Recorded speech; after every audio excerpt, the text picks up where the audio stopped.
Bismillahirrahmanirrahim. Alhamdulillahi hamdan katsiran tayyiban mubarakan fihi kama yuhibbu rabbuna wa yarda. Asyhadu an la ilaha illallah wahdahu la syarika lah wa asyhadu anna Muhammadan abduhu wa rasuluh. Sallallahu wasallam ala nabiyyina Muhammad wa ala alihi wa ashabihi wa man ittaba'ahum bi ihsanin ila yaumiddin. Wa ba' hayakumullah. Assalamualaikum warahmatullahi wabarakatuh. Ikhwah hazzani Allah wa iyyakum. Barakallahu fikum. Ahlan wa marhaban bikum. Setelah kita memuji Allah dengan segala pujian, salawat serta salam semoga sentiasa dicurahkan ke atas Nabi kita Muhammad sallallahu alaihi wasallam dan ahli baitnya dan mereka yang mengikuti mereka dari semasa ke semasa hingga yaumil qiyamah. Adapun seterusnya kita menyambung syarah sunnah Imam Al-Barbahari rahimahullahu taala di dalam syarah kepada Syekhna Al-Alamah Dr. Saleh bin Fauzan wafaqahullahu wara'ah. Di pada poin yang keberapa? Kita tahu apa? 68 Poin yang ke-68 pada syarah Syekh Saleh Fauzan di poin ke-64. Taib 6. Bismillahirrahmanirrahim. Alhamdulillahirabbil alamin wassalatu wassalamu ala nabiyyina Muhammadin wa ala alihi wa sahbihi ajmain. Qala mu'alif rahimahullah wal imanu bi anna atfala idza asabahum syai'un fid darid dunya ya'lamun wa dhalika anna Bakr ibn ukhti Abdul Wahid qala la ya'lamun wa kadzab. Berkata Al-Imam Al-Barbahari rahimahullah, wal imanu bi anna al-atfala idza asabathum syai'un fid darid dunya ya'lamun. Berimannya kita ahlu sunnah bahawa apabila bil atfal, anak-anak kecil, bayi, idza asabahum syai'un fid darid dunya, apa mereka ditimpa sesuatu yang terkena daripada sesuatu yang menyakitkan mereka di dunia ini, pasti mereka akan merasakan rasanya sakit.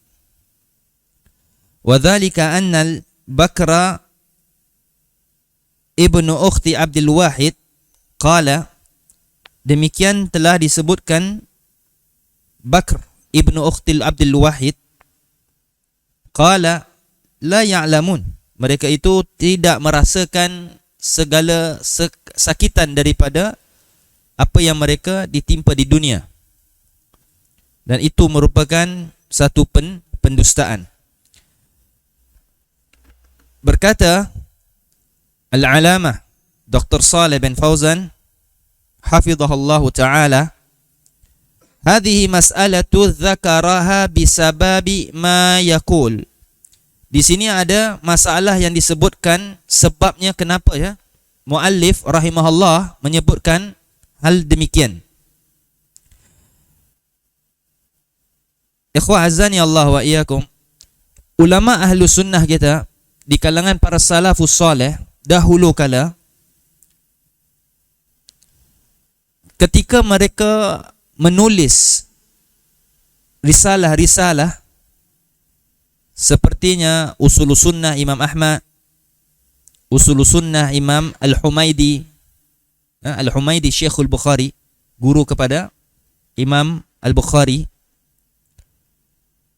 risalah yang dituliskan oleh Al-Imam Al-Muzanni Syarahus Sunnah,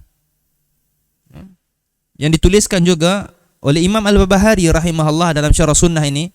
Ulama-ulama dulu ni, mereka menulis sebuah risalah mesti ada sebab.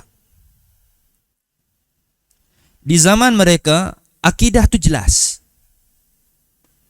Akidah itu jelas ketika itu. Mereka di zaman dia tidak ada fitnah yang sama fitnah dengan kita. Mereka tidak ada fitnah-fitnah pemerintahan seperti yang kita ditimpa fitnah pemerintahan hari ini dengannya perlembagaan-perlembagaan yang diciptakan oleh manusia. Mereka tidak. Mereka zaman mereka telah laksananya hukum Allah. Jadi mereka tidak ada fitnah-fitnah ini. Apa fitnah yang berlaku pada zaman salaf? Fitnah akidah yang lain. Fitnah pemerintah termasuk akidah, bukan benda-benda remeh. Politik bukan satu isu yang bukan daripada masalah akidah. Dia termasuk masalah akidah. Maka itu kita sebut pada zamannya fitnah politik itu hanya ada kelompok Khawarij. Sejenis, satu perangai dia. Pada zaman Imam Al-Muzanni, muridnya Imam Syafi'i rahimahullah, fitnah dia pada zaman itu apa dia? Mengatakan Al-Qur'anu makhluk. Untuk mesti siapa yang hidup pada zaman tu mesti claim bahawa Al-Quran itu merupakan makhluk, creation, dicipta, bukan kalam Allah. Fitnah kan, merosakkan akidah. Jadi mereka menulis. Ada yang memfitnah Imam Muzanni mengatakan Al-Quran itu makhluk. Ditulis risalah. Apa nama kitabnya? Syarahus Sunnah, Imam Al-Muzanni. Teman dia, siapakah yang diheret daripada Baghdad ke Basrah? Siapa? Imam Buaiti.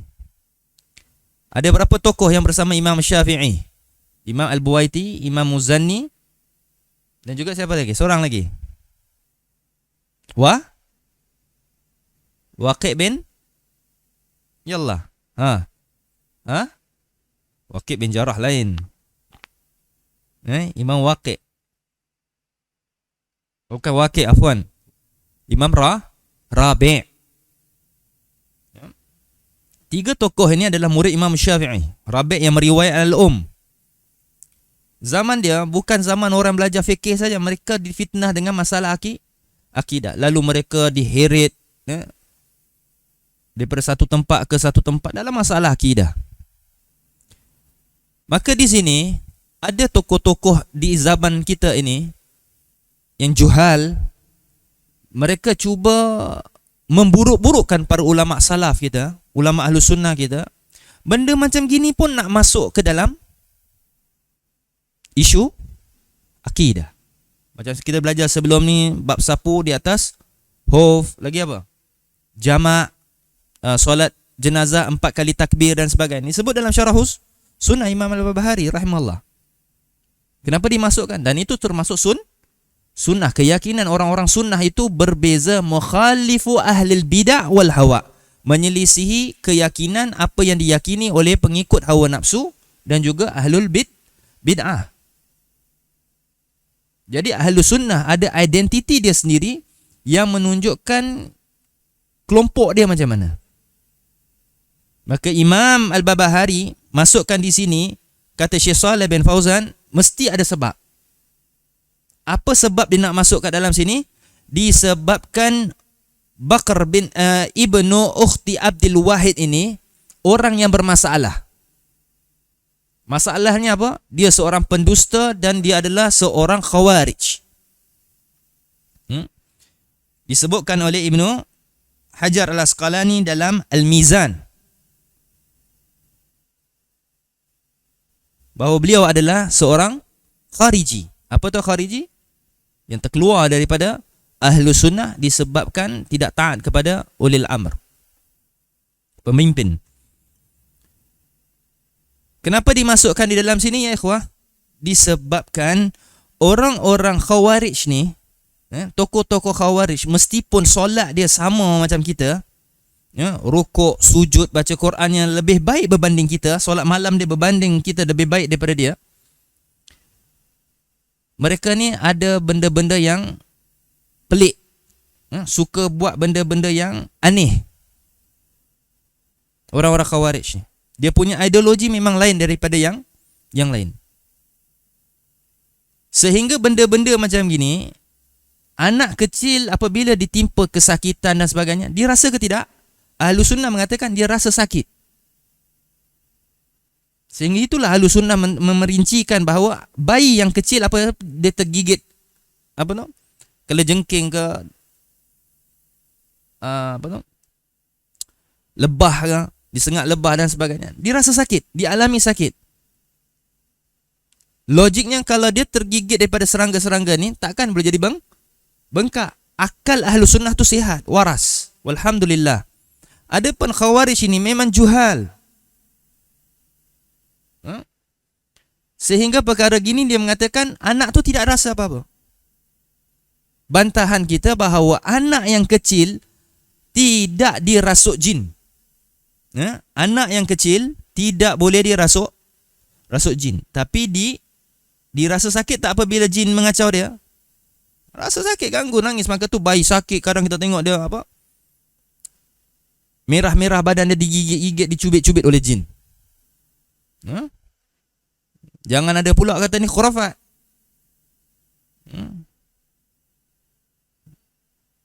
Anak yang kecil apabila diganggu oleh jin, dicubit dan sebagainya, dia rasa sakit, maka dia menangis. Apa yang kacau dia? Itu jin yang mengacau anak kecil. Maka Khawarij mengatakan tidak. Maka ikhwah azani Allah wa iyyakum, Ahlus Sunnah kita merincikan sehingga membezakan ideologi orang-orang Khawarij yang suka berdusta, mengklaim sesuatu yang tidak ada di atas Islam, lalu dia mengatakan bahawa ini adalah daripada ajaran sunnah. Maka Khawarij ini tidak pernah menjadi daripada kelompok-kelompok Ahlus Sunnah maupun Islam.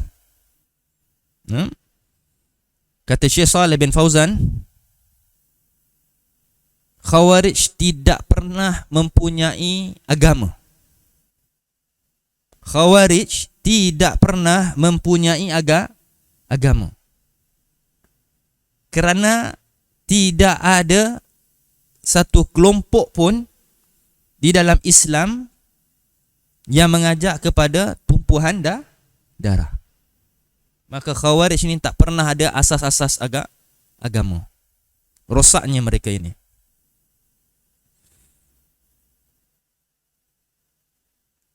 Maka ulama Ahlus Sunnah kita cuba menyampaikan kepada umat, sihatkan akal kita, jauhkan daripada kebid'atan dan yang diklaim oleh pengikut ahlul hawa, pengikut hawa nafsu. Ikhwah azani Allah wa iyyakum. Kita nak jelaskan di sini 2 poin daripada penjelasan kepada Syekh Saleh bin Fauzan, ahlul hawa dan juga ahlul bid'ah. Ada teman-teman kita yang baru mempelajari, barakallahu fikum, apa itu ahlul bid'ah dan apa itu ahlul hawa. Jangan kita allergic dengan telinga kita bila dengar bid'ah ni, sikit-sikit semua bid'ah. Bid'ah ni ada 2. Bid'ah ada 2. Apa 2 tu?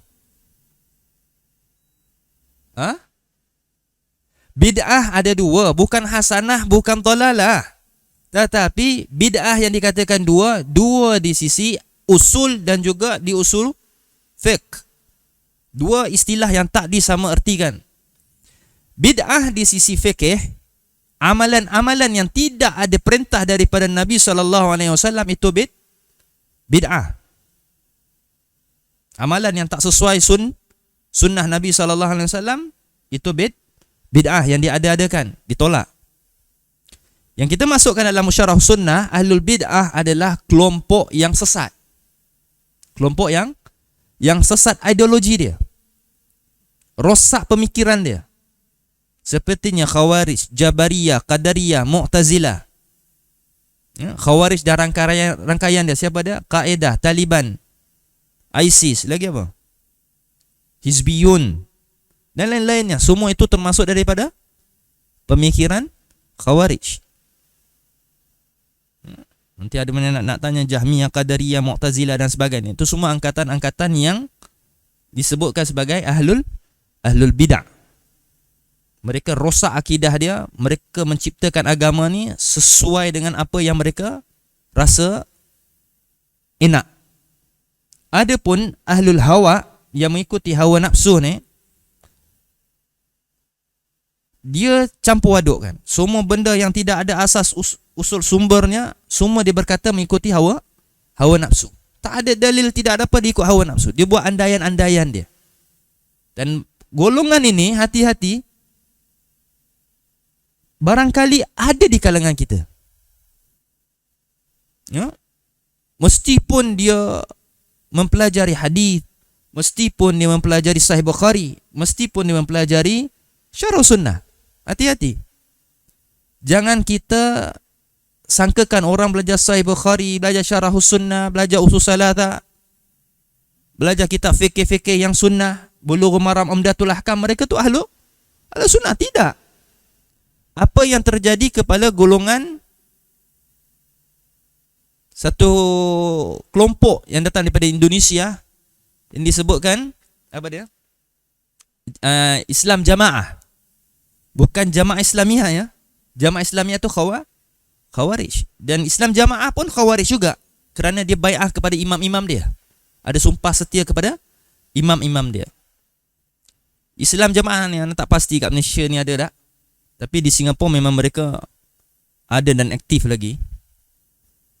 Mereka mempelajari Sahih Bukhari, Muslim, Abu Dawud dan sebagainya. Tetapi penjelasan syarah taudihat mereka daripada siapa? Hawa nafsu. Dinamakan ilmunya ilmu mangkul. Mangkul bukan mangkuk. Ilmu mangkul. Kita boleh tanya teman-teman kita yang pernah jumpa kelompok-kelompok ni. Dia tak musbil. Dia berjanggut. Memang pelik kelompok mereka. Di rumah mereka dia pakai terompah, pakai selipar kat dalam rumah. Walaupun tak nampak anak pakai selipar, bukan kerana apa? Dia beranggapan itu semua yang ada tu adalah najis. Tak tahu macam mana ideologi dia. Tak pernah belajar pun. Jadi jangan kita justifykan orang yang belajar Sahih Bukhari, Muslim dan sebagainya itu ahlu sunnah mutlak. Hati-hati. Hari itu Ustaz kita Abu Munzir hafizahullah ta'ala menyebutkan kehadiran dia apa? Jangan kita terpengaruh dengan orang walaupun dia belajar apa? Apa dia? Dia belajar Sahih Bukhari ke Muslim dan sebagainya. Hatta Rafidah pun mengaku mereka apa? Ahlu sunnah, dan mereka buka kitab Imam Ahmad ketika nak menghalalkan mut'ah. Dia buka Abu Dawud, dia buka Imam Ahmad. Oh, ni salah ni. Kan? Hati-hati. Kerana inilah kelompok-kelompok yang mengikuti hawa nafsu ke ahlul hawa, kerana mereka nak menghalalkan satu cara, mereka mencari apa sahaja yang boleh menghalalkan kehendak dia. Itu namanya ahlul hawa. Maka tu saya sebutkan di kalangan kita, hati-hati apabila kita berbicara tentang agama, maka pastilah kita merujuk ustaz-ustaz kita, ulama-ulama kita, ya?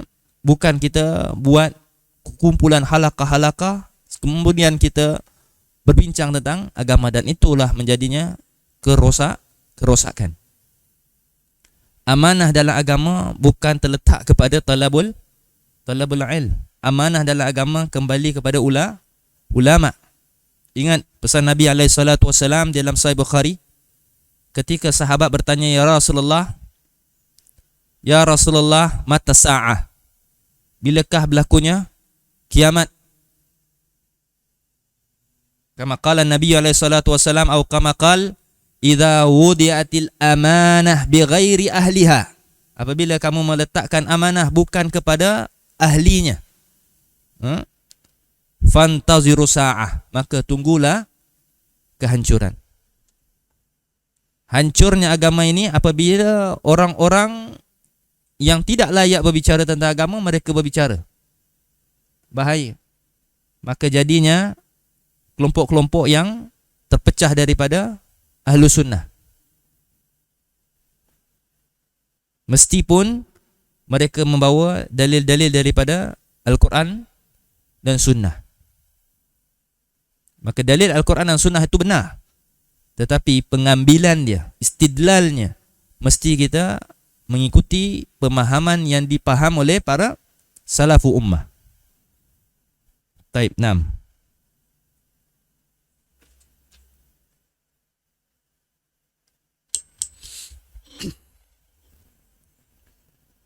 Wa'lam annahu la yadkhulul jannata ahadun illa birahmatillah wa la yu'azzibu Allahu ahadan illa bidhunubihi biqadri dhunubihi. 6. Berkata Al-Imam Al-Barbahari rahimahullah, wa'lam, ketahuilah, harus kita mengetahui, mengenal pasti bahawa tidak ada seseorang pun la yadkhulu ahadun al-jannah. Tidak ada seseorang pun yang akan boleh masuk ke dalam jannah illa birahmatillah, kecuali dengan rahmat Allah. Wala yu'adzibullahu ahadan illa biqadri dhunubih. Dan Allah tidak mengazab seseorang itu sesuai dengan kadar dosanya. Baik, penjelasan matan ini panjang lagi. Di sinilah tajuk yang penting pada malam ini, maka perhatikan tajuk ini, jangan ada yang terlena. Ini masalah antara syurga dengan neraka, bukan masalah hidup dan mati tau. Ini masalah syurga dan neraka. Ini adalah masalah akidah yang paling mustahak seorang ahlu sunnah muslim mengetahui perkara ni. Dan kita rasakanlah hari ini ramai yang terkejut apabila kita katakan di sisi ahlu sunnah tidak masuk syurga kecuali dengan rahmat Allah. Orang awam memahami masuk syurga dengan amal. Betul tak? Sebelum ni kita buat amal banyak-banyak, rupanya masuk syurga dengan rahmat Allah. Baik. Kita jangan salah faham terhadap amalan-amalan yang kita telah buat, yang kita telah kerjakan, amalan soleh. Semoga Allah menerima segala amalan soleh kita.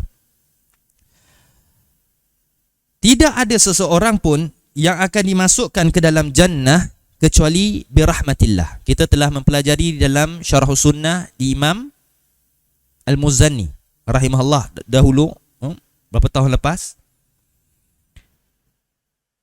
Berkata Syekh Saleh bin Fauzan dalam syarah beliau, al-jannatu ghaliyatun wa rafi'atun wa la tudraku bi'amal.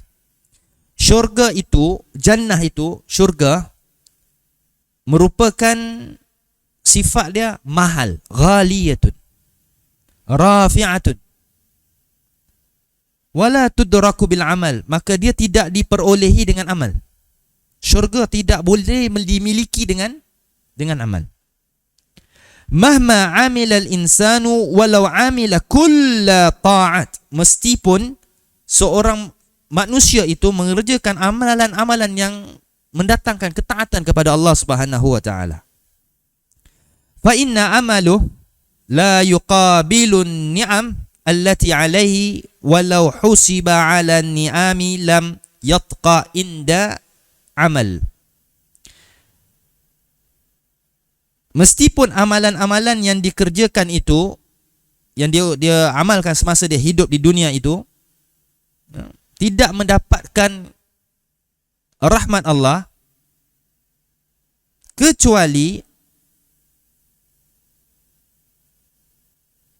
amalan-amalan itu menjadi penyebab supaya ia diterima.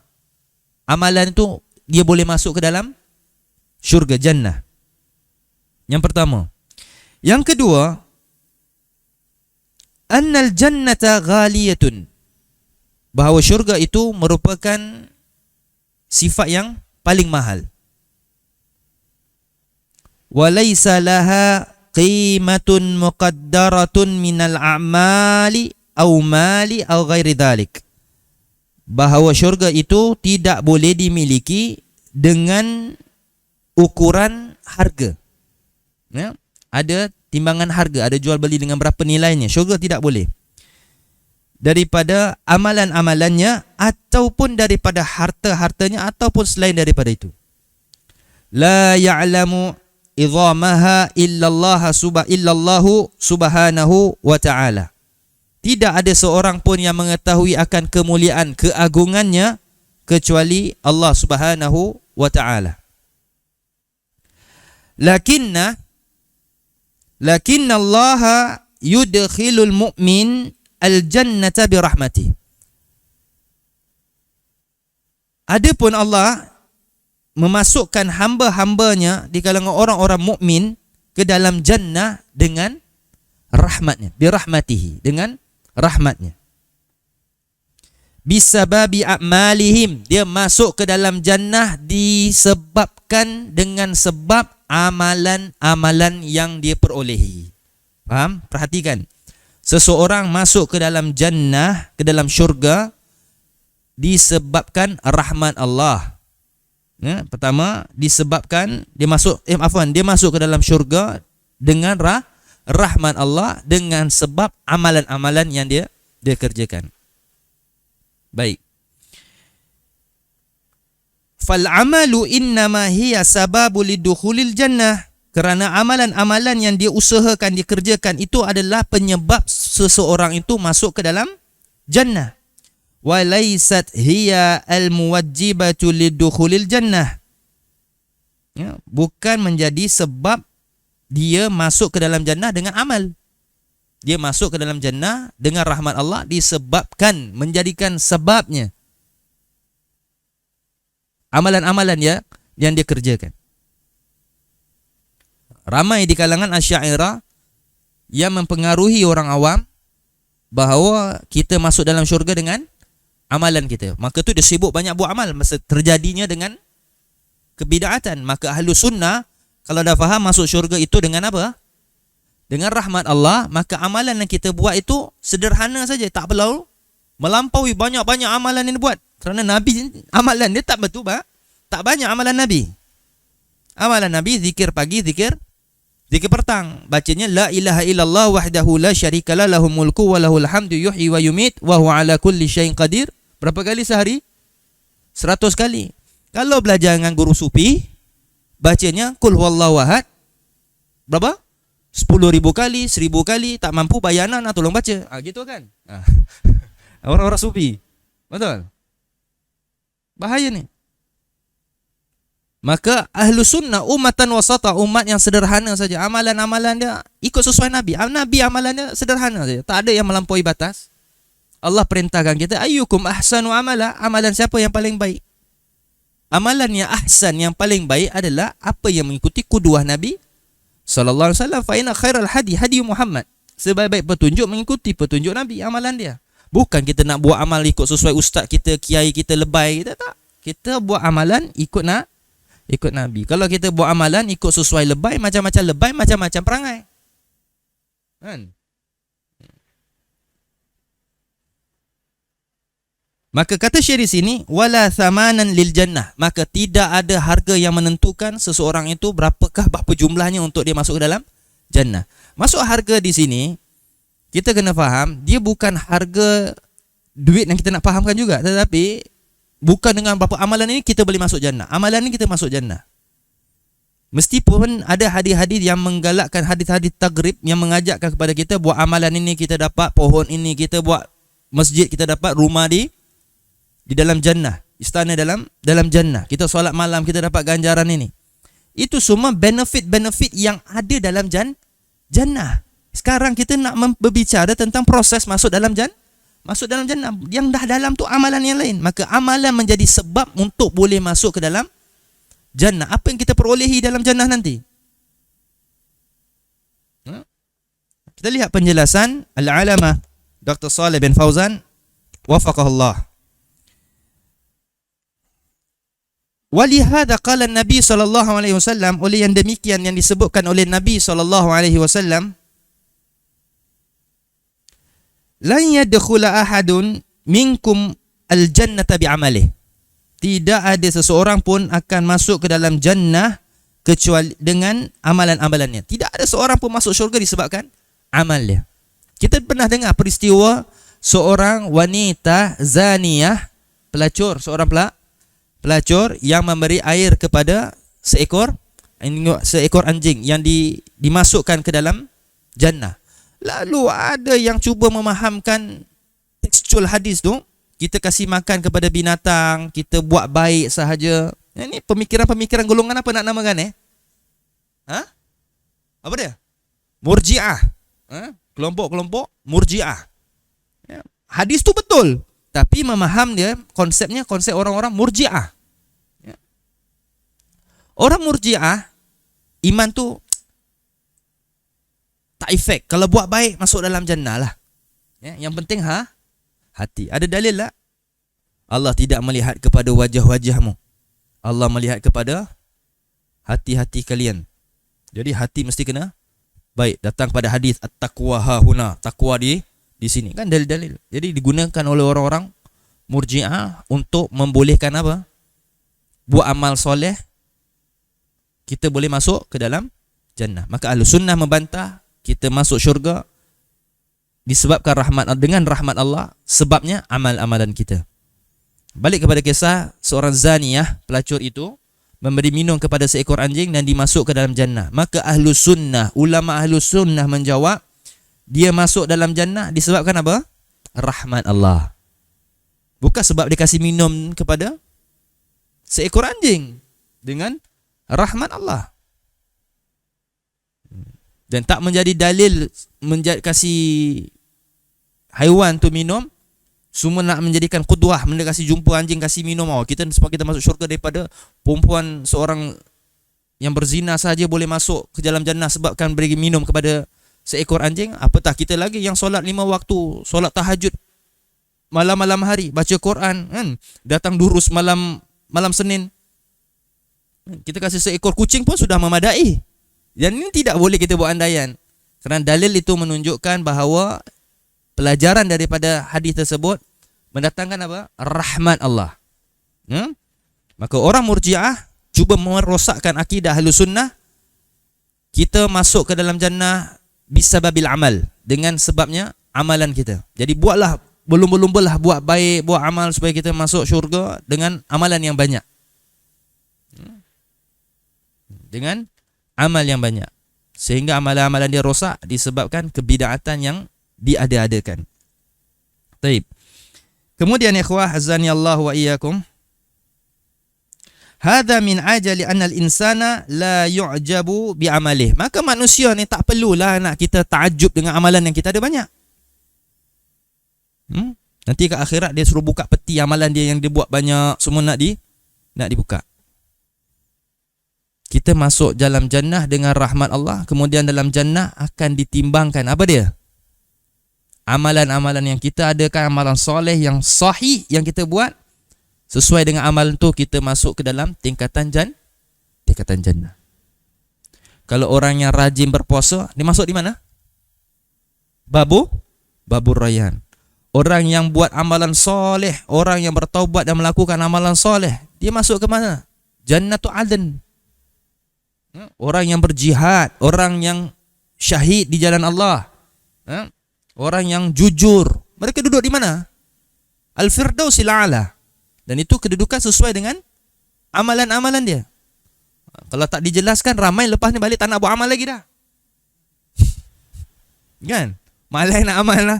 Kita tunggu rahmat Allah sudahlah. Rahmat Allah. Ingat, masuk syurga dengan rahmat Allah. Antara nikmat yang kita rasa hari ini pun dengan rahmat Allah.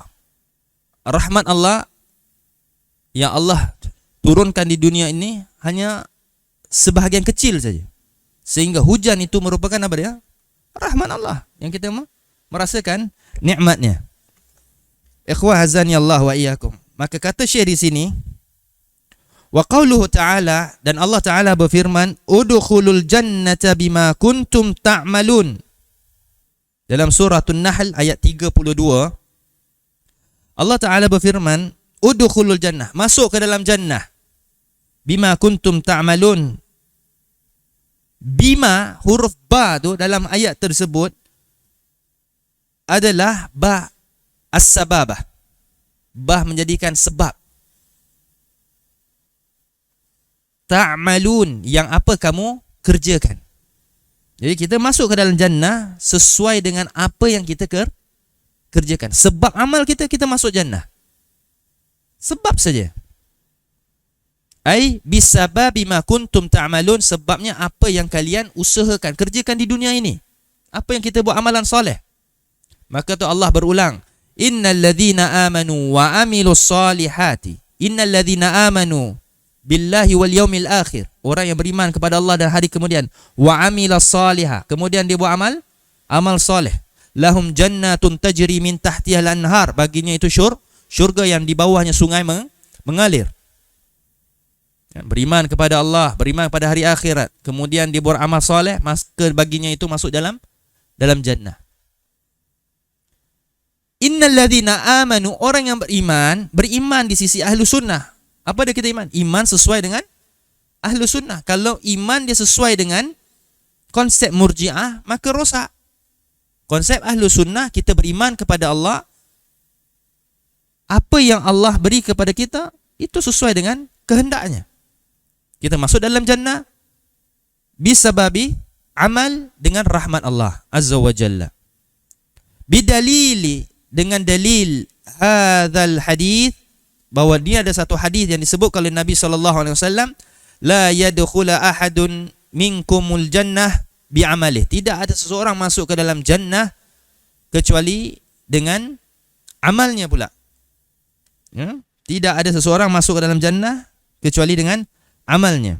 Qalu, tidak ada seorang boleh masuk dalam jannah dengan amalnya. Jadi apa sisi amalan kita hidup ya Rasulullah? Qalu wala anta ya Rasulullah. Walaupun engkau juga ya Rasulullah. Maka Nabi pun bersabda wala ana, demikian aku. Demikian aku. Tidak. Illa ayyataghammandani Allahu birahmati, kecuali Allah memberi, meliputi, apanya? Mencurahkan kepada aku dengan rahmatnya. Allah mencurahkan kita rahmatnya, barulah aku masuk ke dalam jannah. Hadis ini riwayat Imam Bukhari dalam sahihnya, dan demikian Imam Muslim dalam sahihnya. Walaupun Nabi SAW masuk ke dalam jannah dengan rahmat Allah. Fala yu'jabul insan bi'amalih, janganlah seorang manusia ni takjub dengan amalan-amalan dia. Ada orang kan dia bangga malam-malam hari ana solat tahajud 20 rakaat. Dibanggakan dengan amalan dia. Berbangga-bangga sangat. Kita buat amalan sesuai dengan kadar kemampuan kita dan sesuai apa sunnah Nabi SAW ajar kita. Nabi solat 13 rakaat, nak buat banyak. Ulama mesti pun bincang, boleh buat banyak ke tak boleh buat banyak. Kecoh satu kampung solat tahajudnya 20 rakaat. Apa yang dia mau baca dalam 20 rakaat tu? Qul huwallahu ahad. Patutlah boleh. Kan? Kalau baca satu muka surat 4 rakaat dah benar. Dia bangga dengan amalan dia sehingga menunjukkan keaiban-keaiban pada dirinya. Walakin la yadkhulul jannah illa bisababil amal, maka tidaklah seseorang itu masuk dalam syurga kecuali dengan sebab amalnya. Falau lam ya'mal ma dakhalal jannah li'annahu ma ata bisabab. Ni perhatikan kata Syekh di sini. Kalaulah orang itu masuk syurga dengan sebabnya amal dia. Kalaulah dia tidak mempunyai amal, macam mana dia nak masuk syurga? Kerana masuk syurga perlu ada sebab dia. Sebab ni apa? Amal. Kalau tak ada amal, sudah pasti tak boleh masuk syurga. Tak boleh masuk syurga.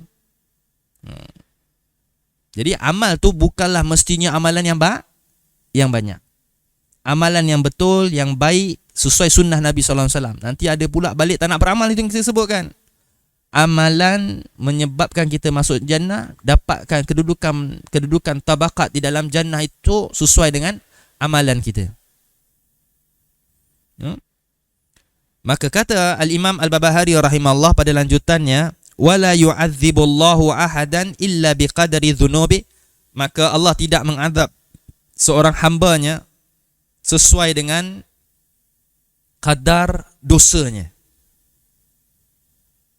Kata Syekh Saleh hafizahullahu ta'ala, al-jannatu fadlun minallahi jalla wa'ala wa birahmatihi wal amalu sababun lidukhululiha.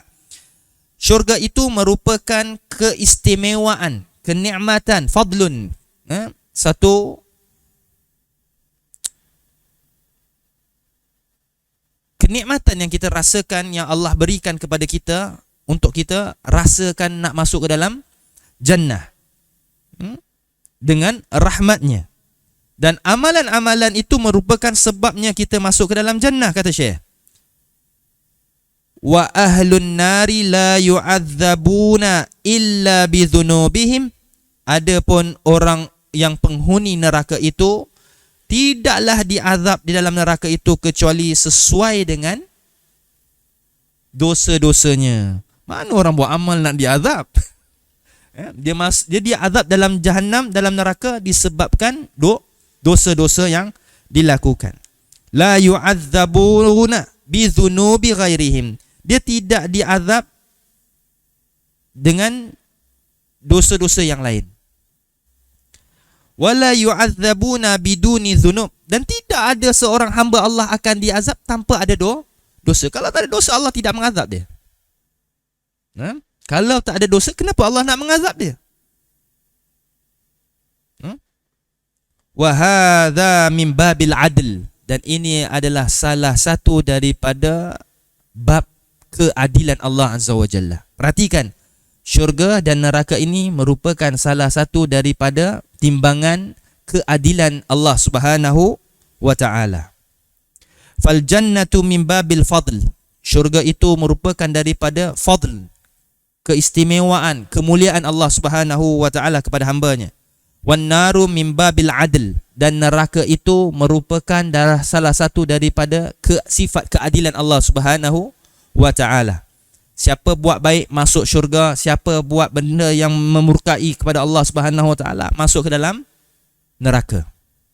Sampai tajuk matan ini selesai, kita dapat banyak fawaid daripada mempelajari usul sunnah pada malam ini, insya-Allah. Syarah sunnah ini. Barakallahu fikum. Ikhwah azani Allah wa iyyakum. Berbicara tentang syurga dan neraka. Ada yang mungkin nak bertanya, apakah syurga dan neraka itu sudah wujud dan sudah ada penghuninya? Betul? Maka ahlu sunnah harus meyakini bahawa syurga dan neraka makhluqani mawjudanil an. Syurga dan neraka itu merupakan dua makhluk yang sudah ada kewujudannya. Sudah ada. Siapa kata syurga belum wujud, neraka belum wujud, memang goblok. Jelas orang itu. Memang buta kepada Al-Quran. Kerana dulu bapak kita duduk di mana? Bapak kita hidup di mana? Di dalam syurga jannah. Bapak kita siapa? Adam alaihissalatu wassalam. Sudah ada kewujudan syurga dan neraka. Ya, penghuni-penghuni neraka itu sesuai dengan hadis-hadis Nabi SAW ketika Nabi mengunjungi ke langit, ke syurga. Sudah ada penghuni-penghuninya. Dan syurga dan neraka itu merupakan dua makhluk Allah yang makhluk, yang kekal abadi dan tidak akan dibinasakan.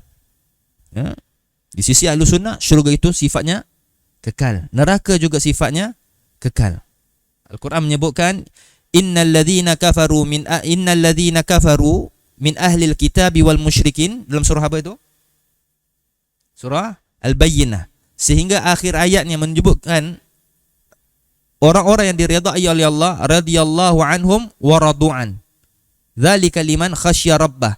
Pada ayat tersebut mereka tu khalidina fiha abada. Mereka tu sifatnya kekal, orang-orang yang diridai Allah dalam jannah. Kekal. Adapun orang-orang yang buat dosa, mereka dihumban ke dalam neraka jahanam seperti syirik. Orang-orang kafir masuk dalam neraka jahanam, sifat kekal ke tidak? Kekal. Jadi merupakan neraka tu sifatnya kekal, syurga juga sifatnya kekal abadi. Tidak akan fana. Kehidupan kita dalam yaumul akhir itu adalah kekal. Firman Allah Jalla wa Ala, bal tu'thirunal hayatad dunya akan tetapi ramai di kalangan kamu cenderung kehidupan dunia. Wal akhiratu khairun wa abqa, dan kehidupan akhirat itu adalah kekal, baik, lebih baik dan juga kekal abadi. Jadi ada siapa yang mengklaim bahawa neraka dan syurga itu tidak kekal ataupun kehidupan yaumul akhir itu tidak kekal, fahuwa kufrun. Itu adalah salah satu perkara yang boleh menyebabkan seseorang itu kufur. Naam.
Naam.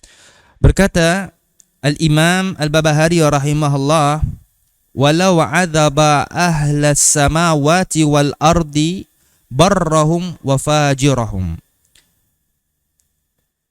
Sekiranya lah Allah itu mengazab ahlas samawat, penduduk langit, wal ard, dan penduduk bumi ini, barrahum wa fajirahum, yang baik meskipun yang jelek, yang buruk, yang fajir, yang jahat.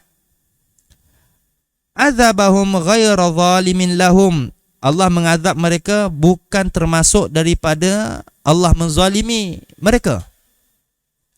La yajuzu an yuqal, tidak boleh kita seseorang itu mengatakan kepada Allah, lillahi azza wa jalla, berkata kepada Allah, innahu zalimun, bahawa Allah itu zalim. Perhatikan, ini akidah. Wa innama yazlimu man ya'khudhu ma laysa lahu, dan adapun sesungguhnya yang menzalimi itu adalah sesuatu yang mengambil bukan daripada dirinya. Itu masuk zalim.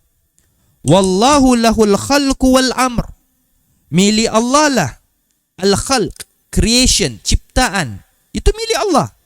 Wal amr, segala perintah itu semua milik Allah. Dan kita akan sambung matan yang berikut. Maka poin yang seterusnya, Syekh menjelaskan bahawa sebagaimana sebelumnya, annal insana mahma amila fa inna amaluh la yuqabilu ba'da ni'amillahi alaihi walau anna Allah azabahu kana dhalika adlan litaqsirihi fi syukri ni'amillahi alaihi, wa hadha kalamu alladhi dhakarahu huwa nassun hadithin an Rasulillah sallallahu alaihi wasallam, law anna Allah 'adzaba ahla samawatihi wal ard wa ahla al-ardihi la'adzabahum wa huwa ghairu zalimin lahum walau rahimahum lakanat rahmatuhu khairan lahum min amalihim.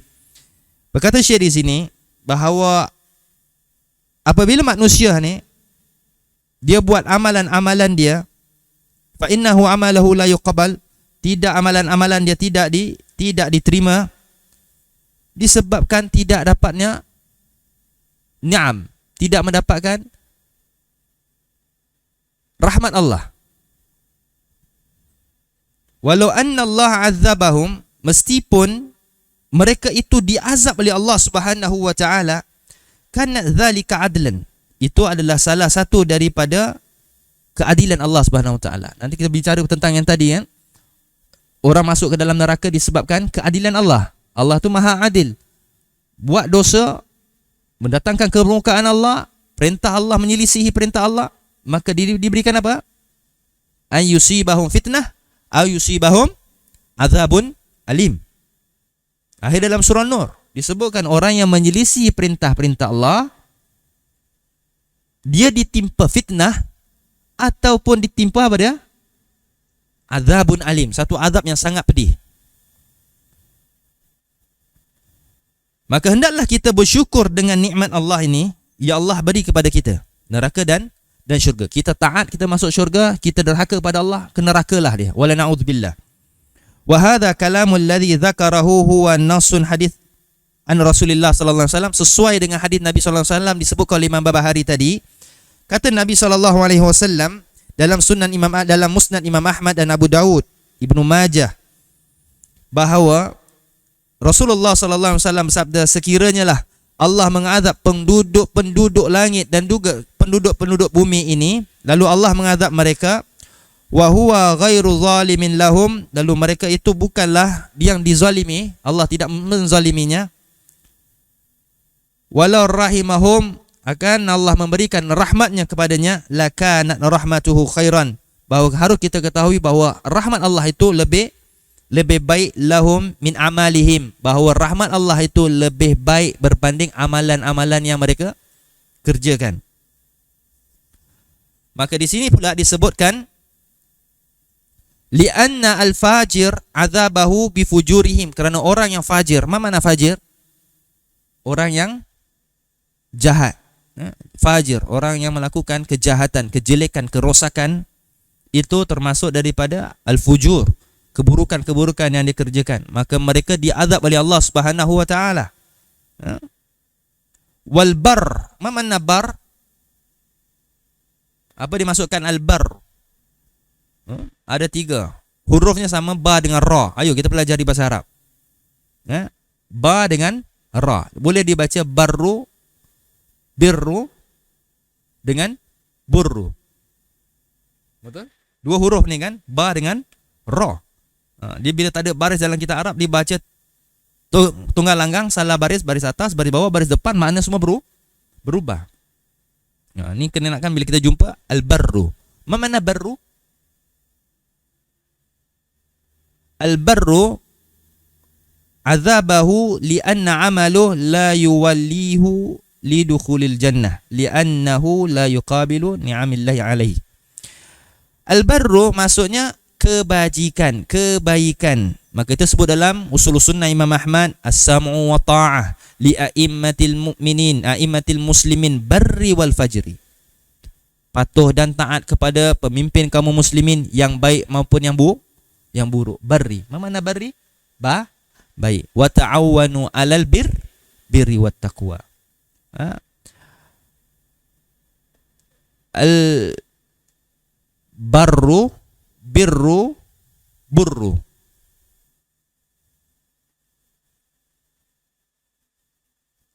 Apa makna bir? Siapa tahu? Ayo. Okey, bur, gandum. Ini hebat bahasa Arab ni. Fil barri wal bahr. Fil bar. Apa makna bar?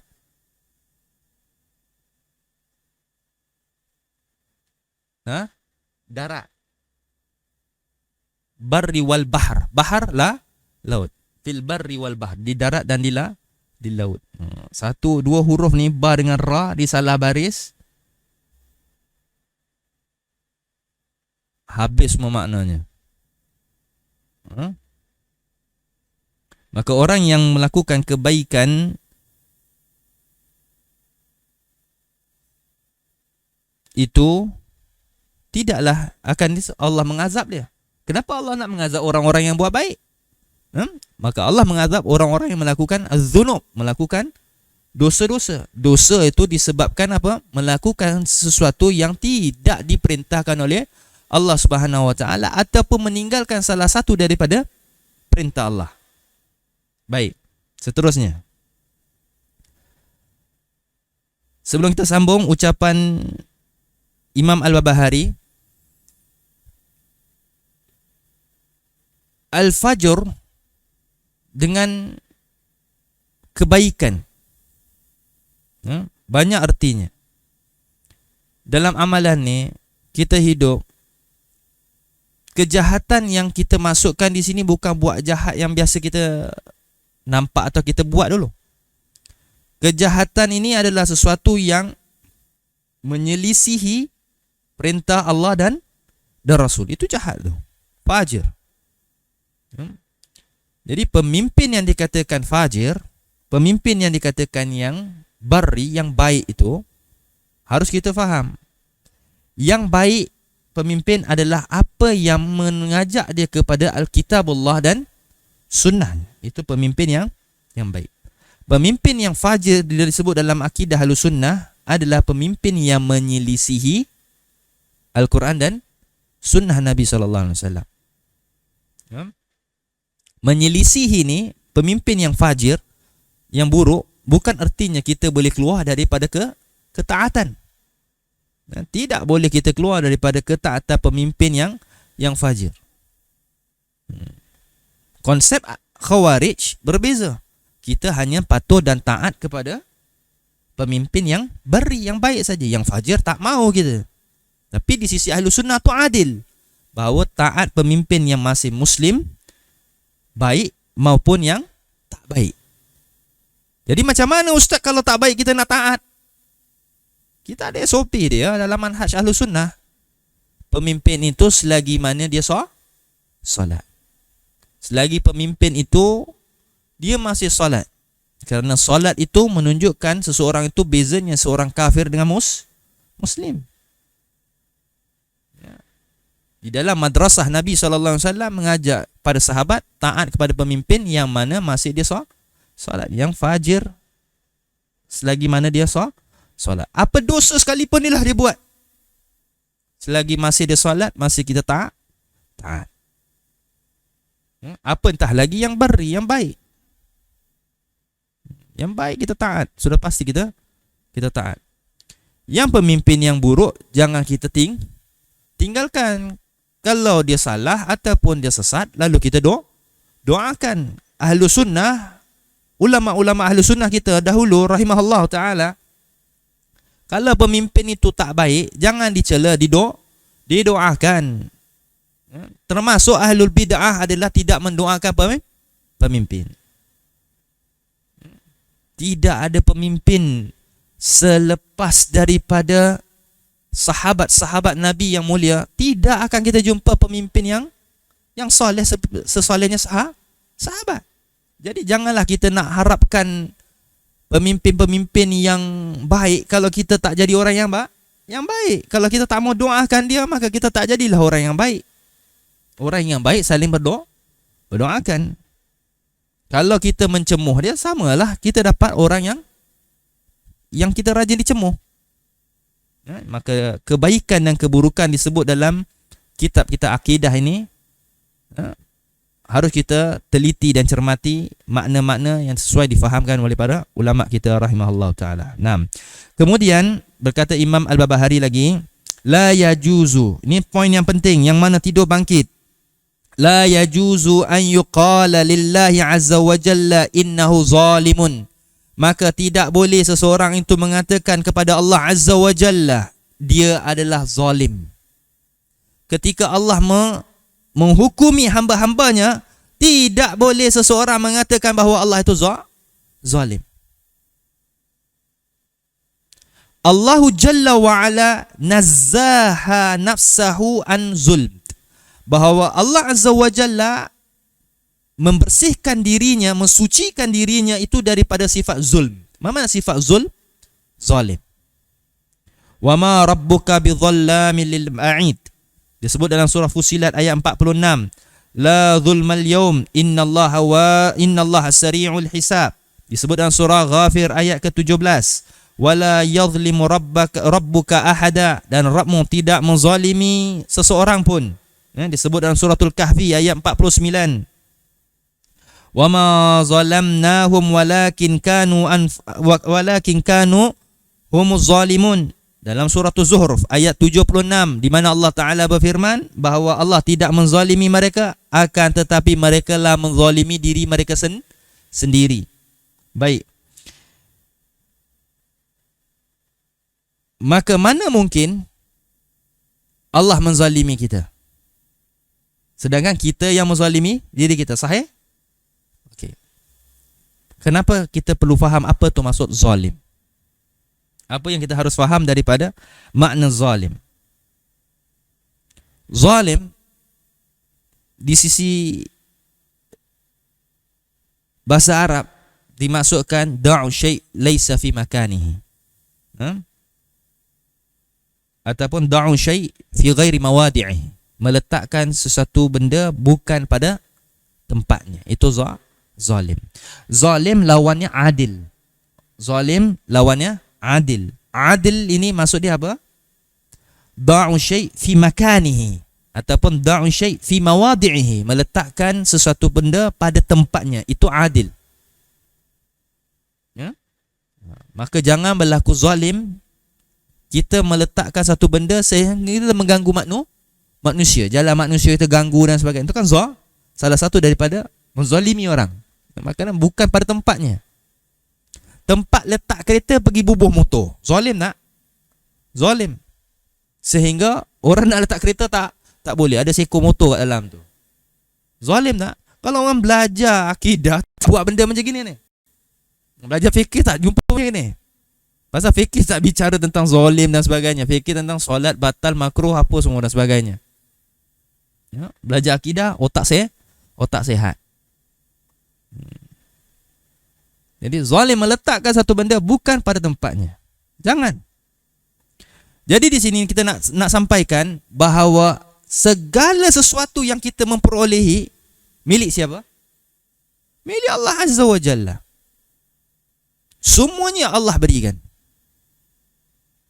Jadi kalau Allah berkehendak untuk melakukan sesuatu terhadap apa yang dia ciptakan, apakah Allah melakukan kezaliman? Tidak. Baik, yang kedua kita nak fahamkan. Barang ni kita punya. Ana punya barang tau. Ya? Si fulan mengambil barang tu daripada diri kita. Berlaku zalim tak? Berlaku zalim kerana dia mengambil sesuatu bukan haknya. Itu zalim. Itu maksud zalim. Lalu kalau Allah mengambil sesuatu daripada kita, apakah Allah zalim? Tidak, kerana apa yang Allah ambil itu hak dia. Dan Allah tidak berlakunya zalim kepada kita. Lalu jangan seseorang mengatakan apabila dia buat dosa, dihumban ke dalam neraka, diazab, dia kata Allah tu zalim. Tidak. Yang zalim dirinya sendiri. Allah dah bagi guideline. Buat gini, jangan buat gini. Tapi dia buat. Dia challenge Allah. Hukum-hukum Allah dia override kepada Allah Azza wa Jalla. Maka dia telah melakukan zalim pada dirinya sendiri. Bila Allah azab dia, jangan dikatakan bahawa Allah menzalimi dirinya. Maka kata Syekh di sini, az-zulm, kezaliman itu adalah wa innama yadhlimu ma ya'khudhu ma laysa lahu. Zalim adalah mengambil sesuatu bukan miliknya. Itu zalim. Kan? Kecurian. Antum pergi curi barang orang. Zalim tak? Zalim. Kalau bahasa orang Melayu, zalim ni apa? Keseksaan kan? Betul, menyiksa sesuatu kan? Maka kalau kita curi satu barang, dia hantar kepada kanun akta apa? Keseksaan. Akta zalim. Kenapa? Mengambil satu benda bukan pada haknya. Jadi melakukan satu perkara yang menzalimi orang.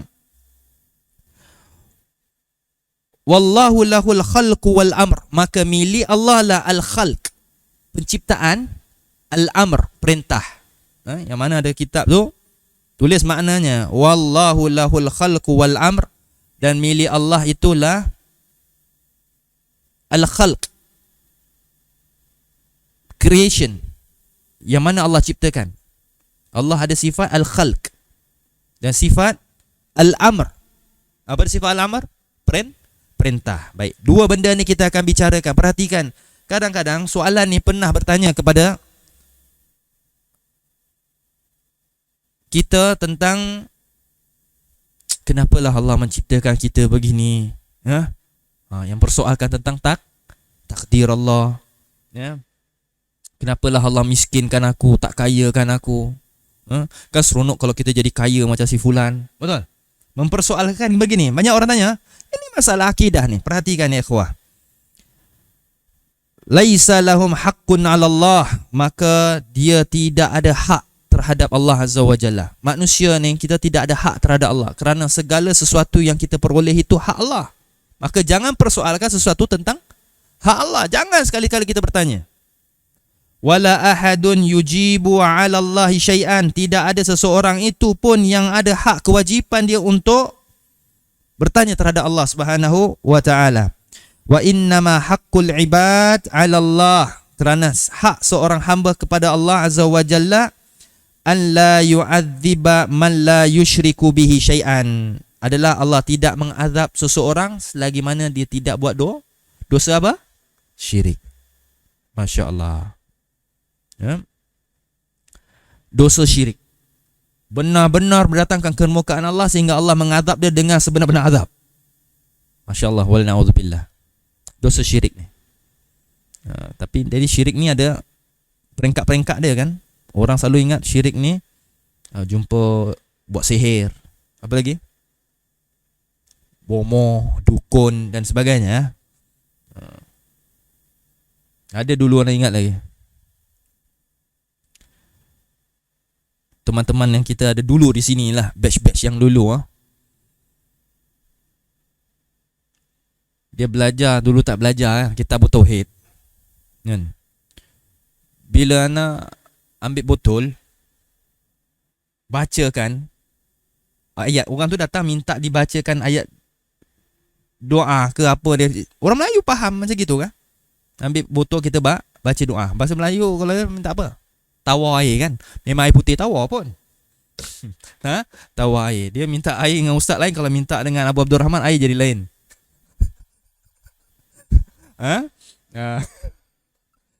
Dua orang antum nak minta air, minta dengan anak atau minta Abdul Rahman? Abu Abdul Rahman. Air dia lain. Air anak putih, air dia hijau. Okey, baik. Minta air ni kerana dia lurus bendul lah. Ni direct apa cakap ni. Dibaca. Ustaz, bukan tu syirik ke ustaz?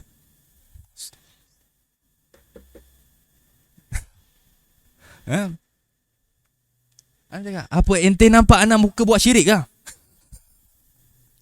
Kerana ustaz yang dia belajar tu, ustaz tak belajar. Jadi dia ingat orang baca jampi serapah tu semua bid'ah, buat syirik dan sebagainya. Membaca sesuatu yang dimasyru'kan boleh, maka itu hukumnya boleh selagi yang dibaca daripada Al-Quran. Bukan anak jampi-jampi kumbat-kumbat pun. Yang dibaca tu ayat-ayat ruqa, ayat-ayat Quran. Yang diajar oleh Nabi, bukan kita buat. Inna batashtum jabastum jabarin. Bukan. Walaupun ayat Quran tu syifa, tapi bukan suka-suka di copy and paste ditampal, tidak. Faham? Itu dosa syirik ni. Boleh tak kita nak baca, kita sakit baca Al-Fatihah saja dalam, sudah memadai, sudah. Jadi kalau orang tu nak baca surah Yasin dalam air, yang dia tahu baca surah Yasin dengan Al-Fatihah, bacalah. Tapi jangan disandarkan itu perintah Nabi SAW. Jangan diputus-putuskan surah Yasin ayat tertentu baca ni gabung-gabung. Tidak. Jadi dosa syirik. Kadang ni orang ni bila dia faham syirik, semua benda jadi syirik. Benda yang boleh. Jadi dosa syirik ni Allah sama sekali tidak akan ampunkan walaupun dia dah mati. Kalau dia hidup dia minta ampun, Allah ampunkan. Pasti Allah ampunkan. Jangan ragu. Siapa yang ragu Allah mengampunkan dia, maka itu kufur. Tidak boleh ragu bila kita nak bertobat kepada Allah. Kita jangan ragu Allah tu mengampunkan kita ataupun tidak. Jangan persoalkan. Ini kita nak belajar ni pun. Itu mendatangkan kesyirikan. Allah pasti ampunkan kepada kita. Harus kita yakin Allah tu Ghafurur Rahim, Ghafur Ghaffar. Itu sifat-sifat Allah yang mulia. Bertobat kepada Allah. Jangan kita ragu-ragu. Itu dosa syirik tu. Jadi syirik, Allah ni ampunkan aku ke tidak? Syirik tak?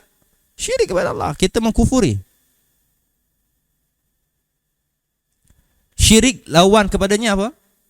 Apa dia? Tauhid. Tauhid ke Allah. Kalau orang yang tak bertauhid, dia buat syirik.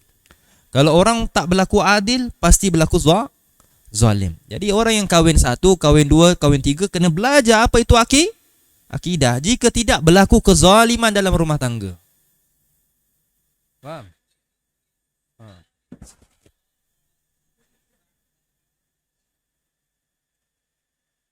Kalau orang tak belajar akidah ataupun tauhid, maka dia kahwin 1, kahwin 2, kahwin 3, berlaku zalim ke tidak? Zalim kerana dia mengambil hak isteri yang pertama yang tak sesuai kepada tempatnya. Berlaku zalim. Baik. Ada soalan setakat ni? Boleh ah? Kita cerita pasal ada isteri 2, 3 berlaku zalim. Semua dapat takwa. Isteri 1 pun sudah boleh berlaku zalim. Maksudnya kita tak tunaikan hak-haknya. Jangan akhwat yang ada kat belakang sana bergembira. Itulah dah kena tanya dengan ustaz. Akhwat ibu-ibu ni pun kena tahu ittaqillah kepada Allah Azza wa Jalla bahawa hak-hak suami. Bahawa ketahui hak-hak suami boleh kahwin berapa? 4. Menidakkan hak-hak itu melakunya zalim juga.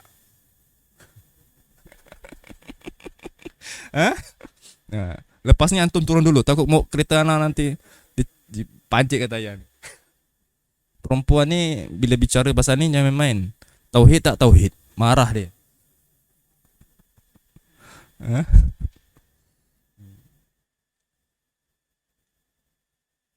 Jangan tu. Ana pernah jumpa satu teman iparnya seorang ni, dia pelajar Madinah. Ipar dia ni, adik abang dia ni, kawanan lah. Kita bicara pasal ta'adud ni lah. 1 kahwin 1, kahwin 2, kahwin 3. Maka orang kahwin isteri dapat masuk syurga. Kan? Antum tahu dia jawab apa? Orang belajar kitab tauhid ni semua ni. Apa yang ingat syurga tu neraka bapak ente punya? Orang ni main-main tu. Perempuan emosi tu. Antum bincanglah pasal haram, halal apa semua tak apa. Tapi benda ni boleh bincang dengan hikmah. Jadi bincang tentang kepada perempuan semua benda boleh, satu benda ni aja. Kena ada hikmah. Faham? Bincang tak ada hikmah, maka anda akan nampak kezaliman yang akan muncul. Sudah. Anak sudah takut. Okey? Baik. Kemudian ya, dikatakan oleh Syekh Saleh bin Fauzan, kezaliman itu meletakkan sesuatu perkara wa huwa wad'u syai' fi ghairi mawadhi'ih. Zalim meletakkan satu benda bukan pada tempatnya. Fallahu la yad'u azab fi man yastahiqqu an-na'im. Maka Allah tidak akan meletakkan azab itu kepada orang-orang yang dia akan memberikan rahmatnya. Tidak akan Allah mengazab dia. Wala yad'un an-na'ima fi man yastahiqqu al-azab. Maka Allah tidak akan pula meletakkan kenikmatan bagi orang-orang yang mana dia akan mengazabnya. Mana mungkin orang yang nak masuk neraka diberikan nikmat? Pasti orang yang nak masuk ke dalam jannah Allah berikan dia nikmat. Bal yad'u an-ni'amu fi man yastahiqquhu. Maka bahkan Allah itu meletakkan kenikmatan-kenikmatan ini sesuai dengan kehendaknya. Apa yang sesuai untuk orang masuk syurga, dia pasti berikan nikmat-nikmatnya. Orang nak masuk dalam neraka, mana mungkin diperoleh nikmat? Dia akan diberikan azab. Maka kita ada dua juga bila kita di dalam kubur. Dalam kubur ada apa? Nikmat kubur dengan azabul kubur. Nas'alullaha an-ni'mah. Kita mengharapkan kepada Allah memberikan kita nikmatul kubur. Mendapat nikmat kubur macam mana? Nikmat kubur nak dapat macam mana? Harus pelajari apa dia? Akidah. Ini yang kita harus pelajari akidah. Sekarang memang kita bertanya, siapa Rabbmu? Allah. Siapa Nabimu? Muhammad. Apa agamamu? Islam. Sekarang Sekarang memang boleh jawab. Nanti dalam alam kubur yang dijawabnya apa yang diyakini ketika dia hidup di dunia. Mana mungkin kalau hidup di dunia dia tidak meyakini Allah itu Rabb, macam mana nak jawab? Man Rabbuka? Allahu Rabbi. Itu akidah. Orang belajar akidah ni cepat ngantuk . Sebenarnya kalau orang iman dia kamil, iman dia lengkap, dia belajar akidah, dia makin takut. Beza kan? Ana tak menjustifikan siapa di sini ya. Ini salah satu perbezaan. Ketika kita belajar fikih, fake bukan ngantuk. Alhamdulillah ana belajar tak pernah ngantuk lah. Antum je yang belajar ngantuk. Masa sejuk kan. Yalah. Belajar fikih ni, dulu kalau nak belajar, anak pening. Banyak lah. Macam ni kita nak catat mazhab ini kan. Pening lah. Ni bila cerita pasal jamak kasar, jamak tamam, kemudian takhir, takdim dan sebagainya, tu sudah apa? Pening. Kalau kita buat perbandingan mazhab lagi, main green.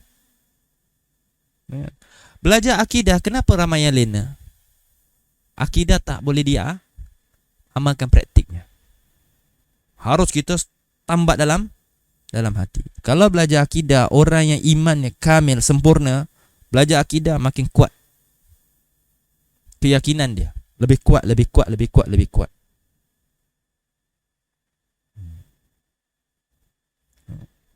Kalau orang yang dah belajar fikih tentang solat, munakahat dan sebagainya, kalau dia belajar hari ni masuk syurga disebabkan rahmat Allah, pasti dia belajar fiqh, tak payahlah aku nak belajar 4 mazhab.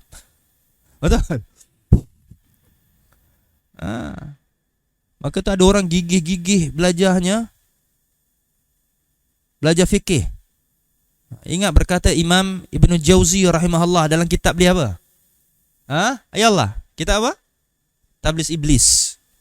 Belilah kitab ni, sudah diterjemahkan. Berlebih-lebihan belajar fikih terkena syubhat. Lebih sangat belajar fikih. Belajar fikih pagi siang belajar fikih, akidah dia tercecer. Belajar tapi jangan gulu, lebih-lebih belajar fikih. Belajar hadis, beliau menyebutkan dalam tu orang berlebih-lebihan macam mana belajar hadis, macam mana orang pergi belajar apa? Ilmu fiqh, orang belajar ilmu bahasa Arab berlebih-lebihnya. Sehingga mereka tergelincir. Maka ikhwah azani Allah wa iyyakum,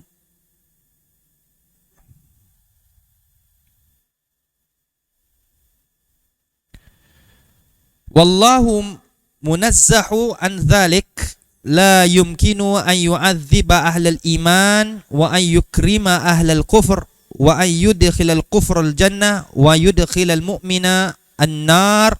Hadza la yaliku billahi subhanahu wa ta'ala. Maka Allah telah mensucikan dirinya daripada sifat-sifat yang tadi kita telah menyebutkan. Mana mungkin Allah itu mengazab ahlul iman, orang yang beriman, mana mungkin Allah mengazabnya. Dan mana mungkin Allah memuliakan orang-orang yang kufur. Ada orang bertanya, takkanlah Allah itu zalim kepada orang-orang kafir? Takkan orang-orang kafir semua nak dihumban ke dalam neraka? Kan? Kalau semua dihumban ke dalam neraka, siapa nak masuk syurga? Kan? Ada soalan tak tu? Ada soalan. Nanti kita nampak dia ada soalan kan? Bukan nak tanya antum soalan. Ada soalan tak bentuk soalan kat tu? Kalau semua masuk syurga, siapa nak masuk neraka? Semua masuk neraka, siapa nak masuk syurga? Itu bentuk soal kan? Mempersoalkan al-amr. Faham? Tadi disebutkan al-khalq, penciptaan Allah. Allah menciptakan apa? Neraka dan syurga. Al-amr itu bentuk perintah. Okey? Ya, ada dua benda ni.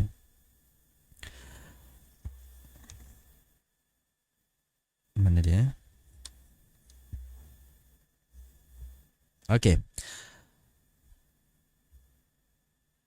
Wallahu lahul khalqu wal amr. Bagi Allah itulah penciptaan dan bagi Allah itulah segala perintah. Wal khalqu khalquh, segala apa yang diciptakan tu milik dia lah, ciptaan dia. Apa yang Allah ciptakan? Langit, bumi, bulan, matahari, roh kita, semua milik siapa? Milik Allah. Bila Allah mencabut roh kita daripada jasad kita, inna lillahi wa inna ilaihi raji'un. Kita kembali kepada Allah, kan? Kembali pada itu hak Allah, roh. Kita hanya meminjam ke dalam jasad ni. Wad-daru daruh, dan kehidupan yang ada di dunia ini, apa semua kehidupan kita? Dar, kehidupan itu milik Allah. Hidup di dunia milik Allah. Hidup dalam perut ibu kita milik Allah.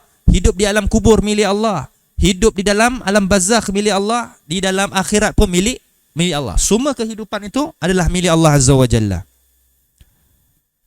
Maka di sini al-amr, kita nak bincang tentang al-amr. Tadi bentuk apa dia?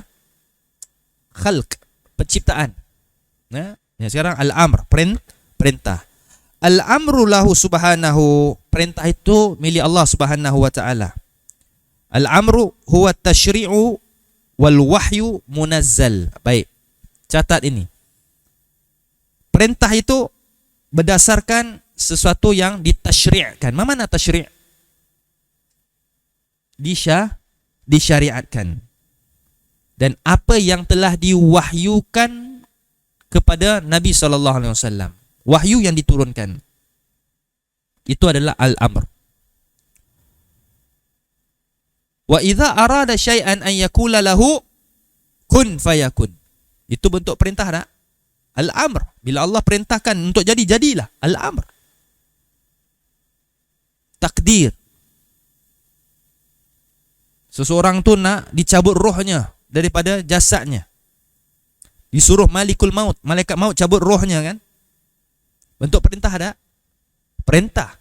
Dan bentuk perintah daripada Allah Azza wa Jalla. Jadi perintah di sini, huwallazi ya'muru wa yanha wa yashra'u li ibadihi ma yuslihum wa yunahum amma yadurruhum. Perintah di sini, apa yang diperintahkan dan apa yang dilarangkan, yang disyariatkan kepada hamba-hambanya meskipun yang baik, yang dilarang kepada hamba-hambanya apa yang menjadi buruk baginya. Apa yang Allah perintahkan yang baik, kita buat. Apa yang Allah larang mesti ada bentuk tidak baik. Itu al-amr.